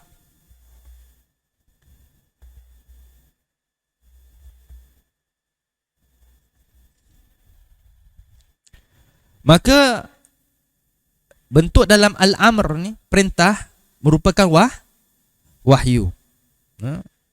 Merupakan wahyu. Berbezanya ahlu sunnah dengan orang-orang Jahmiyah. Jahmiyah datang daripada pemahaman Jaham bin Safwan. Jaham bin Safwan ni hidup zaman salaf ke tidak? Hidup zaman salaf. Jadi dia salafus soleh ke tidak? Tidak, ni salafus soleh. Salafus soleh adalah orang hidup pada zaman salaf 1 hijrah hingga 300 hijrah dalam kehidupan yang orang-orang soleh. Kena faham kategori ni. Jaham bin Safwan hidup dalam zaman salafus soleh, zaman dia saja, tapi dia bukan termasuk salafus soleh. Maka ketika Allah Ta'ala berfirman ala lahul khalqu wal amr dalam suratul A'raf ayat 54, balik boleh rujuk tafsiran ayat tersebut, ayat 54 surah Al-A'raf. Allah Ta'ala berfirman ala lahul khalqu wal amr, dan bilik Allah lah baginya apa dia? Al-khalq, penciptaan, dengan al-amr, perintah. Wal farqu bainal khalqi wal amr, perbezaan yang kita pelajari hari ini tentang perintah dan juga penciptaan. Fadalla annal amr ghairu makhluk, maka harus kita ketahui bahawa perintah Allah bukan merupakan sifat makhluk. Ada yang tak faham belajar akidah ni. Apa ni makhluk-makhluk lah, kan? Makhluk something new, benda yang di-create, yang diciptakan. Tidak. Jadi perintah Allah itu bukanlah makhluk. Siapa kata al-amru itu perintah, itu makhluk, fahuwa kafir, maka dia kafir. Kerana Jahmiyah, kelompok Jahmiyah tadi kita sebutkan, dia mengklaim Al-Quran itu kalamullah ke makhluk? Makhluk. Maka di sisi ahlu sunnah harus meyakini Al-Quran itu makhluk ke kalamullah? Kalamullah di sisi kami. Siapa yang katakan Al-Quran itu makhluk, fahuwa kafirun wala syak. Dia adalah kafir tanpa kita ragu. Al-Quran yang dibaca, seseorang membaca Al-Quran yang dibaca tu makhluk ke kalam Allah? Kalam Allah. Tak boleh dikatakan makhluk. Ya, makhluk yang diciptakan. Allah tidak menciptakan Al-Quran. Al-Quran itu adalah salah satu datang daripada kalamnya. Kalamnya. Jadi kalamnya itu merupakan perintah ke bukan? Perintah. Kalau siapa kata Al-Quran itu bukan perintah, maka dia terjebak mengatakan Al-Quran itu makhluk. Dalam Al-Quran, perintah kita aqimis solah wa atuz zakah. Dirikan solat, bayar zakat. Perintah ke bukan? Perintah. Maka itu kalam Allah itu adalah al-amr, perintah. Wa fi hadha raddu ala Jahmiyah alladhi yaquluna innal Qur'ana makhluq. Ini adalah bantahan kita kepada golongan Jahmiyah yang mengatakan Al-Quran itu makhluk. Wa inna kalamallahi makhluk. Dan sesungguhnya kalam Allah itu makhluk, kata dia. Allahu farqa baina khalqi wal amr. Allah membezakan dua tadi, al-khalq, penciptaan, dengan makhluk. Al-amr huwa min kalamillah. Perhatikan, al-amr daripada kalam Allah. Perintah mesti datang daripada kalam Allah. Wat tashri', apa yang disyariatkan, solat, puasa, haji, umrah, zakat, apa lagi?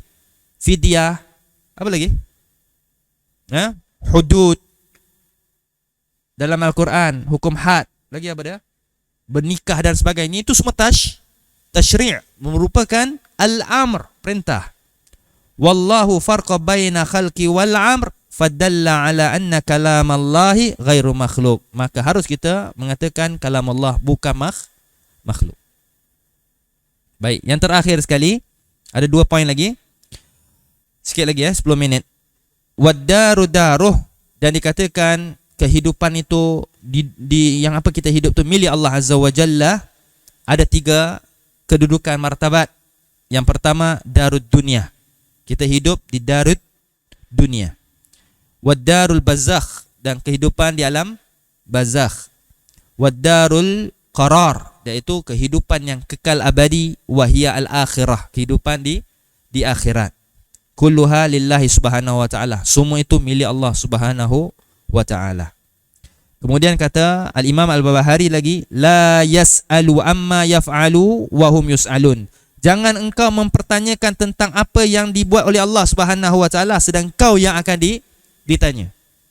Jangan kita tanya, itu yang paling penting di akhirnya. Jangan sekali-kali kita tanya tentang al-amr, apa yang Allah perintahkan. Ini syekh panjang ni, ana ringkaskan. Sehingga ada orang akan bertanya, kenapa Allah ciptakan babi kalau babi tak boleh dimakan? Pernah? Ada ustaz-ustaz, oh babi ni kotor, ada ini dan sebagainya. Ini orang-orang yang juhal. Allah dah haramkan, kita tinggalkan. Jangan bicara lagi. Kerana Allah dah muktamadkan benda tu haram. Jangan. Kalau sudah Allah ciptakan babi, kenapa tak dimakan? Makanlah tu, cicak ada lagi. Lipas ada. Dicocok kat sate, dibakar macam belalang, letak kunyit, letak garam sikit. Tambah tak makan. Yang babi juga dan nak dimakan. Kenapa harimau tak ditangkap nak makan? Tangan ustaz, nanti harimau makan kita dulu. Macam-macam soal. Kaifa? Lima. Kenapa? Bagaimana? Kepada Allah Subhanahu Wa Taala. Itu tidak boleh mempersoalkan af'alullah, perbuatan Allah. Ittaqillah. Jangan sekali-kali kita mempersoalkan. Ya, Masya Allah. Sedangkan kita akan disoalkan. Kerana semua apa yang dibuat itu hak Allah, bukan hak kita. Baik, boleh faham? Ini hak kita. Ada orang pergi ambil. Lalu orang yang ambil tu tanya kepada kita, kenapa kau ambil? Sedangkan hak tu hak siapa? Hak kita, bukan hak dia. Lalu bukan hak dia, dia bertanya kepada orang yang punya hak. Kenapa kau ambil kalau letak situ? Lah aku punya. Betul? Jadi apa yang kita miliki itu milik Allah, lalu kita bertanya kepada Allah, kenapa?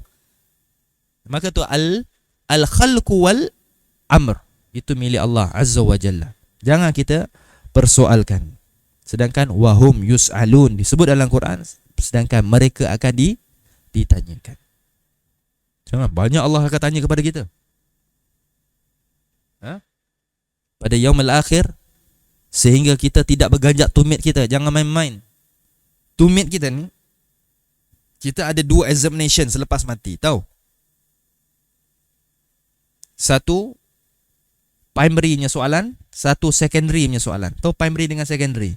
Primary yang rendah, secondary yang tinggi. Soalan yang rendah di dunia ini, kita hidup, belum kiamat lagi. Soalan yang rendah, itu ditanyakan 3 soalan saja. Man rabbuka, man nabiyuka, wa ma dinuka. Ya. Soalan ni lulus, selamatlah dia. Kalau tanya man rabbuka, madri, tak tahu, dibelasahnya.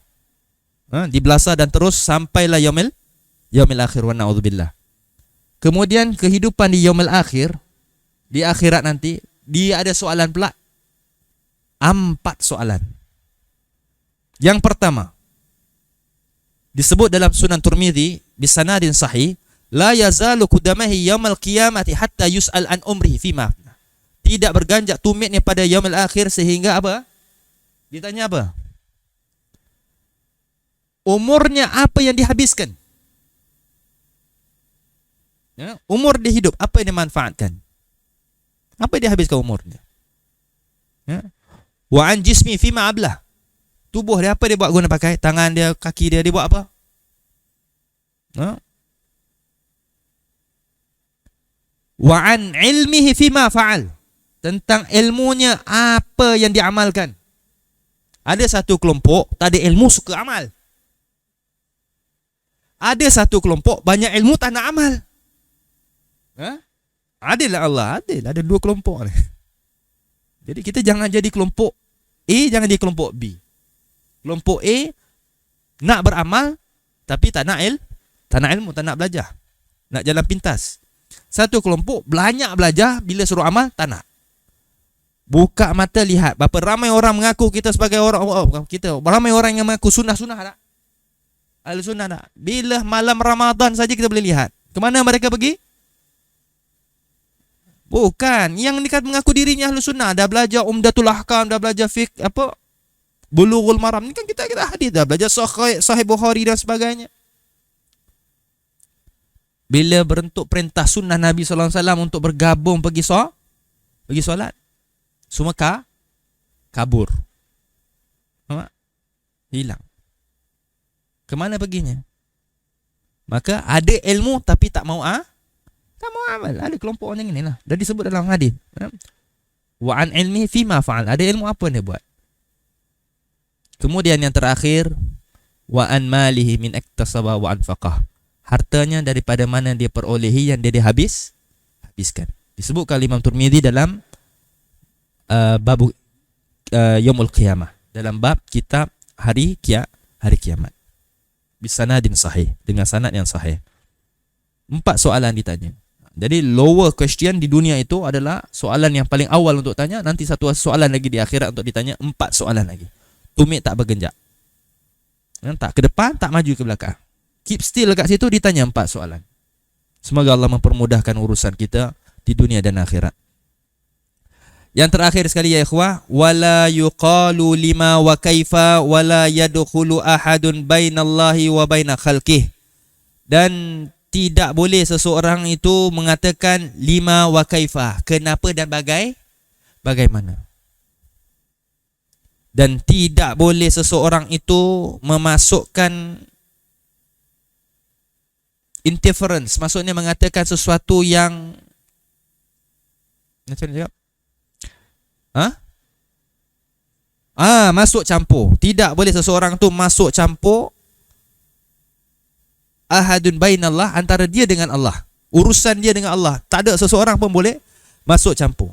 Kerana kata Syekh di sini, wala yu'taradu 'ala Allah. Tak ada seseorang pun boleh menyanggah Allah Azza wa Jalla ketika itu.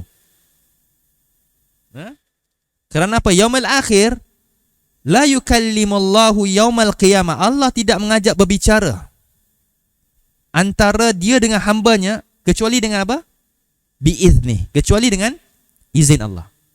Jadi tidak ada seseorang pun yang boleh menyanggah kepada hujah-hujah yang Allah nak bertanya kepada kita. Tidak ada orang boleh menyanggah. Fa yuqalu limadza khalaqallahu kadza. Kenapa Allah ciptakan macam gini? Kan? Kenapa Allah buat macam gini? Kenapa Allah? Tak ada seseorang yang akan boleh tanya macam gini.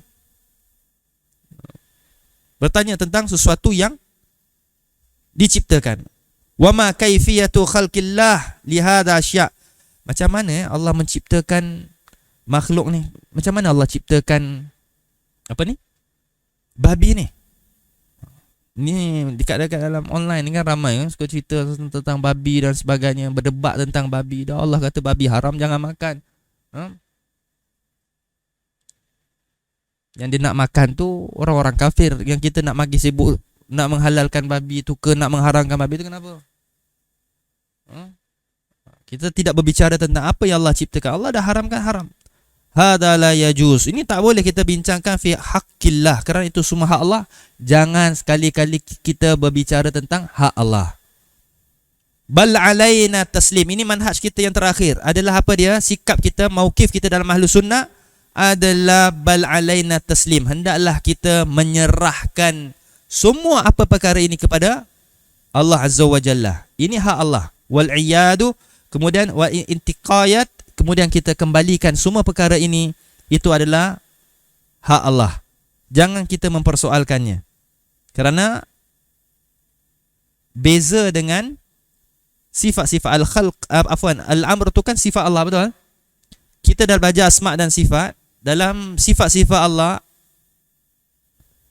kita mesti takwil ke tak boleh takwil? Kita kena takwil. Kelompok-kelompok yang tak bijak ni kata tak boleh takwil sifat Allah. Sifat Allah harus takwil. Takwil tu tafsir. Barakallahu fikum. Jadi kita sebut tadi al-khalq, al-amr. Itu takwil lah tadi. Itu sudah takwil. Jadi kaifa, lima, kenapa, bagaimana? Kembali urusan tu kepada Allah, bukan urusan kita. Okay? Jangan jadi golongan ahli tafwid. Tahu golongan ahli tafwid? Ahli tafwid semua terbalik, serah kepada Allah lah. Tapi wahyu tu turun buat apa? Tolak naik atas. Wahyu turun, pelajari takwilnya, kemudian bagaimana, kenapa, itu serah kepada Allah. Itu ahlu sunnah. Ahlu punah lain. Boleh? InsyaAllah semoga apa yang kita belajar itu dalam teks hari ini rahmat Allah. Kemudian banyak faedah tentang al-khalq dengan al-amr, penciptaan dan juga perintah Allah Azza wa Jalla. Jangan kita mempersoalkan kejadian kita. Kejadian apa yang Allah dah jadikan, jangan kita soalkan. Bertakwalah kepada Allah selagi kita mampu. Kerana orang-orang Islam yang beriman otaknya cerdik dan cergas. Adapun orang-orang kafir, mereka kehidupan mereka dalam kegelapan, kebodohan dan kejahilan. Maka itu dia tidak mencari apa dia? Kenikmatan. Adapun orang Islam, kita mencari kenikmatan. Apa dia? Ilmu. Nabi SAW datang membawa nur. Orang-orang jahiliyah hidup dalam keadaan apa? Az-zulm, ke dalam zulumat, kegelapan. Maka Islam datang bawa an-nurul mubarakah. Barakallahu fikum, wallahu ta'ala alam. Soal.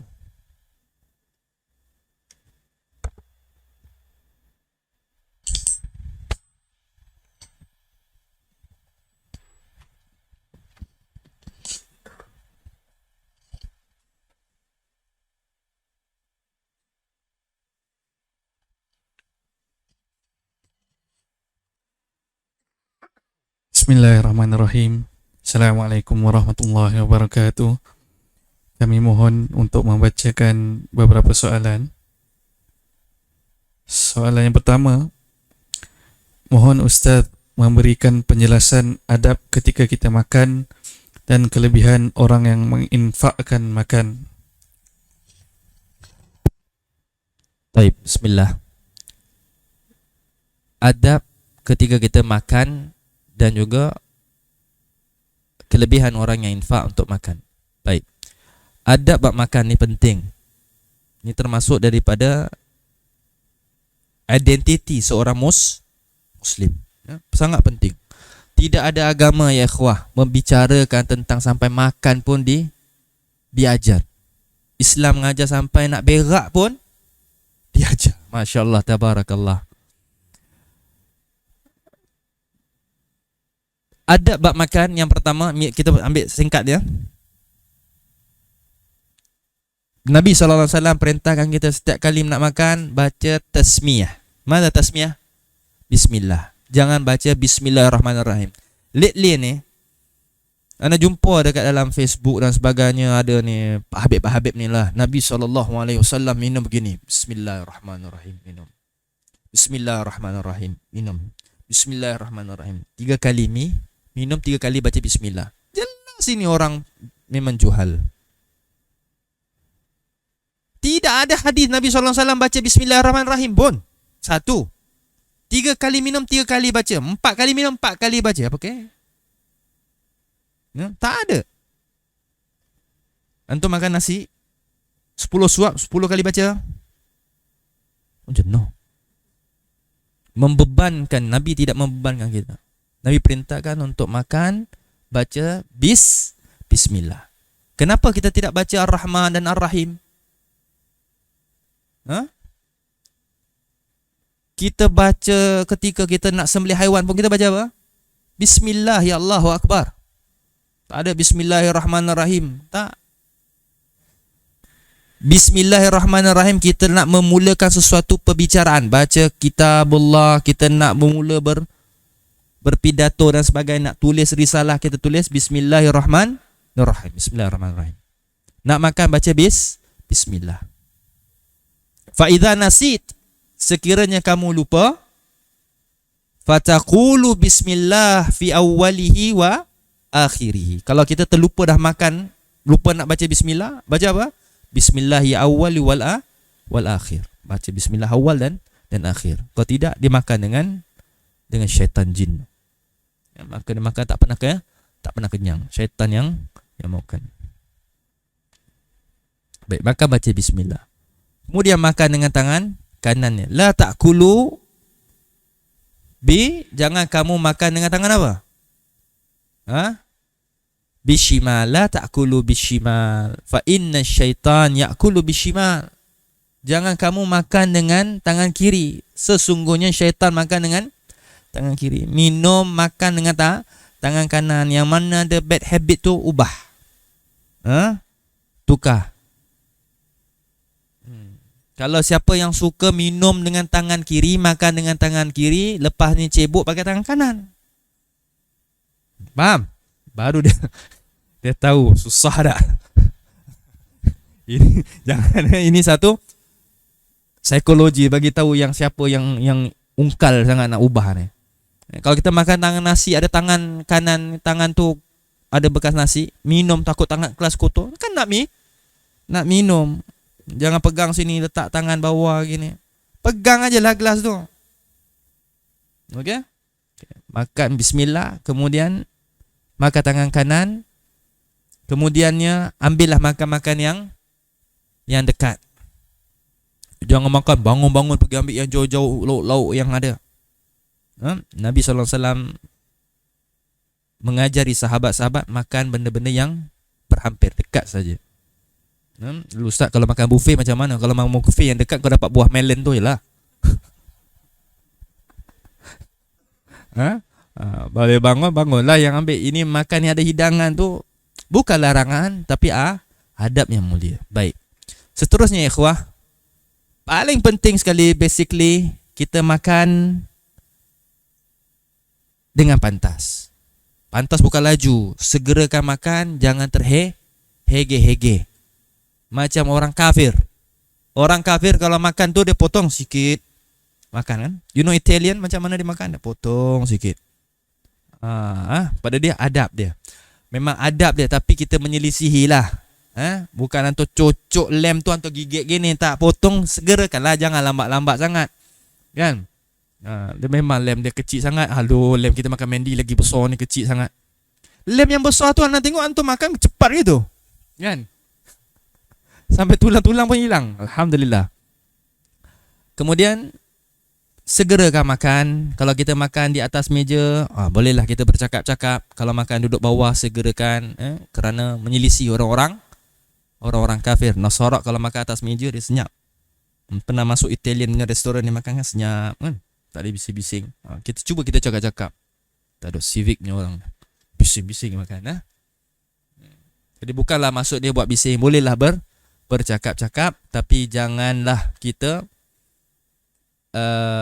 buat hura-hure pula makan atas meja bising-bising. Baik. Yang terakhir sekali, makan tolonglah kawal apa dia? Mulut. Makan dengan penuh adab. Makan jangan cocak bising-bising makan. Memanglah kunyah tu ada bunyi. Benda semua ada bunyi. Kan berpada-padalah bunyinya tu. Jadi makan penuh dengan adab, dengan tertib sebagai seorang muslim.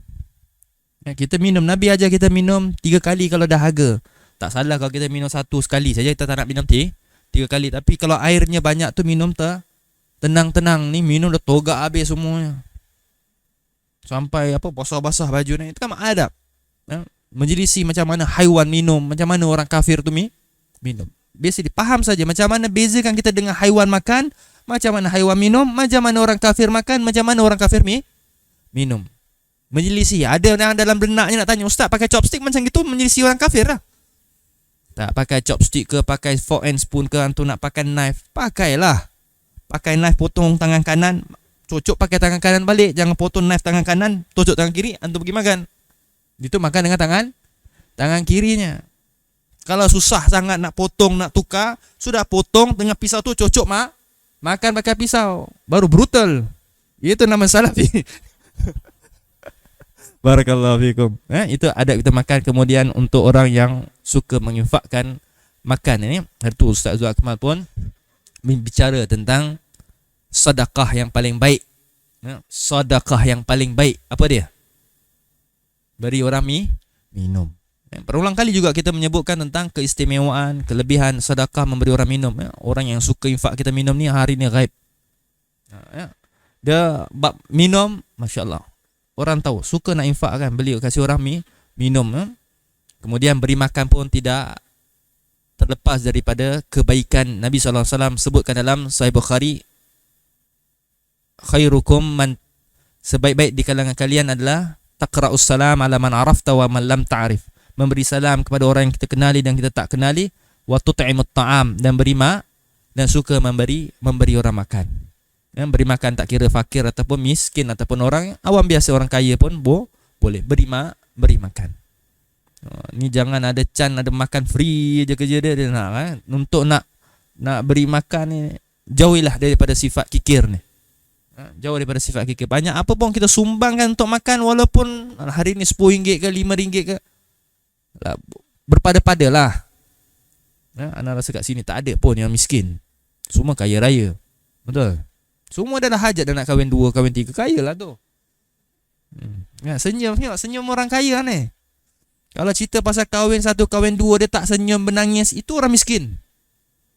Pasal hajatnya ada tapi tak sampai. Kan? Macam anak-anak senang nak nangis ni. Itu beza. Jadi nak beri makan, kan? Jangan kita rasakan harta kita akan kurang daripada pemberian kita makan. Kerana itu antara sifat-sifat yang dinodai oleh syaitan. Inna syaitana ya'idukumul faqra. Kerana syaitan mengajak kamu menjadi kepada kekikiran, fakir. Dia mengajak supaya kita jadi kikir. Syaitan ni. Wa ya'murukum bil fahsya, dan mengajak kepada benda yang jelek, yang tak baik. 6. Tak ada soalan? Tak ada. Baik, insya-Allah. 6. Mubahalah. Anta nak buat mubahalah. Wallahu a'lam. Anda tak tahu. Tanya ulama. Soalan lain? Tak ada. InsyaAllah sudah waktunya untuk kita rehat. Launching sudah berbunyi. Barakallahu fikum. Wallahu ta'ala alam. Assalamualaikum warahmatullahi wabarakatuh.